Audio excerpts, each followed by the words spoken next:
रात की तारीकी कभी कभी सिर्फ अंधेरा नहीं लाती, बल्कि ऐसे राज भी अपने साथ ले आती है जो बरसों तक लोगों के दिलों में खौफ बनकर जिंदा रहते हैं। ये कहानी भी एक ऐसे ही राज की है। एक स्याह रंग की कार जिसके अंदर सांप भरे हुए थे और उसके पीछे छुपा था इंसान की लालच, जुर्म और अंजाम का खौफनाक सच। आइए सुनते हैं। ये शहर नूरपुर से तकरीबन 15 किलोमीटर दूर एक सुनसान रास्ता था जिसे लोग काली सड़क कहते थे। दिन के वक्त तो ये सड़क आम सी दिखाई देती, मगर रात होते ही इसका मंजर बदल जाता। दरख्तों की लंबी परछाइयां जमीन पर ऐसे फैल जाती जैसे कोई साया इंसानों को अपनी गिरफ्त में लेने के लिए तैयार हो। लोग कहते थे कि रात के वक्त वहां एक पुरानी स्याह कार खड़ी नजर आती है। अजीब बात यह थी कि वो कार कभी किसी को आती या जाती नजर नहीं आई, बस अचानक मौजूद होती थी। चंद महीनों में वहां 3 हादसे हो चुके थे।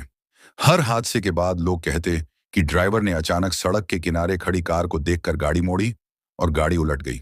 मगर सबसे खौफनाक बात यह थी कि जिन लोगों ने उस कार के करीब जाने की कोशिश की, उन्होंने कसम खाकर कहा कि अंदर सांप रेंग रहे थे। शहर के एक नौजवान सहाफी हमजा को जब यह खबर मिली तो उसका तजस्सुस जाग उठा। वो हमेशा ऐसे मौजुआत पर तहकीक करता था जिनसे लोग डरते थे।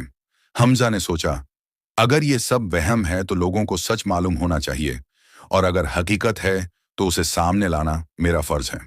वो कैमरा, टॉर्च और नोटबुक लेकर रात के वक्त काली सड़क की तरफ रवाना हुआ। हवा में खनकी थी, दरख्तों की शाखें हिल रही थीं, फिजा में अजीब सा सुकूत था। जैसे ही वो सड़क के मोड़ पर पहुंचा, उसका दिल जोर से धड़का। सामने वाकई एक स्याह कार खड़ी थी। कार पर मिट्टी जमी हुई थी, जैसे बरसों से वहीं हो। मगर हैरत की बात यह थी कि टायर साफ थे। हमजा आहिस्ता आहिस्ता आगे बढ़ा। उसने टॉर्च की रोशनी अंदर डाली और उसकी सांस रुक गई।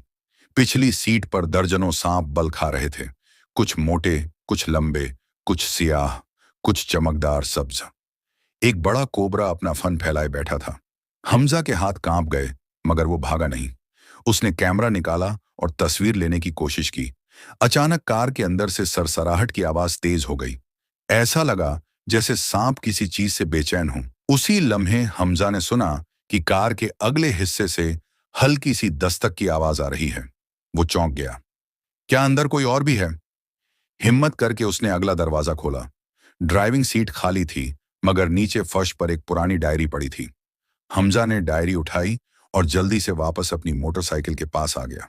घर पहुंचकर उसने डायरी खोली। पहले सफ़े पर लिखा था, मेरा नाम सलीम है। अगर कोई ये डायरी पढ़ रहा है तो जान ले कि मैं अपनी लालच का शिकार हो चुका हूं। डायरी में लिखा था कि सलीम एक ताजिर था। शुरू में वो आम कारोबार करता था, मगर फिर उसे गैर कानूनी सांपों की तिजारत का मौका मिला। वो जंगलों से सांप पकड़ता, उनका जहर निकालता और बैरून मुल्क बेचता। पैसे की हवस बढ़ती गई। उसने अपने साथियों के साथ मिलकर एक खुफिया नेटवर्क बनाया। मगर एक रात जब वो बड़ी तादाद में जहरीले सांप लेकर जा रहा था, कार खराब हो गई। सांप पिंजरों से निकल आए। डायरी के आखिरी अल्फाज थे, मुझे लगता है ये मेरा अंजाम है। अगर मैं बच गया तो कभी ये काम नहीं करूंगा। उसके बाद सफहा खाली था। हमजा को यकीन हो गया कि यह सिर्फ कहानी नहीं, बल्कि किसी बड़े जुर्म का हिस्सा है। उसने पुलिस को इत्तिला दी। अगली रात पुलिस के साथ वो दोबारा वहां गया। कार वहीं मौजूद थी। जब दरवाजा खोला गया तो सांप वाकई जिंदा थे। माहिरीन को बुलाया गया। उन्होंने बताया कि ये सांप हाल ही में पकड़े गए हैं। इसका मतलब था कि कोई अब भी उस जगह को इस्तेमाल कर रहा है। तहकीकात से मालूम हुआ कि एक बैनुल अक़वामी गिरोह जंगली हयात की स्मगलिंग में मुलव्विस है। वो लोग जानबूझकर कार को वीरान सड़क पर छोड़ देते ताकि लोग डर कर करीब ना आए। असल में ये जगह उनके लिए सामान रखने का खुफिया पॉइंट थी। सांपों को आर्जी तौर पर कार में रखा जाता, फिर रात के किसी हिस्से में दूसरी गाड़ी आकर उन्हें ले जाती। पुरअसरार कहानियां दरअसल लोगों को दूर रखने की चाल थीं। एक रात हमजा और पुलिस ने छापा मारने का मंसूबा बनाया। रात के 2 बजे एक वैन वहां आकर रुकी। 2 आदमी उतरे और कार का दरवाजा खोलने लगे। अचानक पुलिस ने घेर लिया। स्मगलरों ने भागने की कोशिश की, मगर पकड़े गए। एक शख्स ने एतराफ किया, हमने सलीम को धोखा दिया था। वो मर गया तो हमने उसकी कहानी को भूत बना दिया ताकि लोग डरें और हम आराम से काम करें। अदालत में केस चला।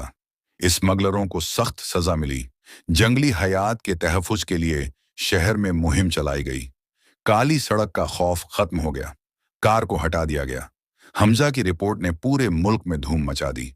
उसे बहादुरी का अवार्ड भी मिला। कई महीनों बाद हमजा दोबारा इस सड़क से गुजरा। अब वहां स्ट्रीट लाइट्स लग चुकी थीं। दरख्त वहीं थे, मगर खौफ नहीं था। उसने आसमान की तरफ देखा और सोचा, असल सांप वो नहीं थे जो कार में रेंग रहे थे। असल सांप वो थे जो इंसान के दिल में लालच की सूरत में बसते हैं। और यही इस कहानी का सबसे बड़ा सबक था।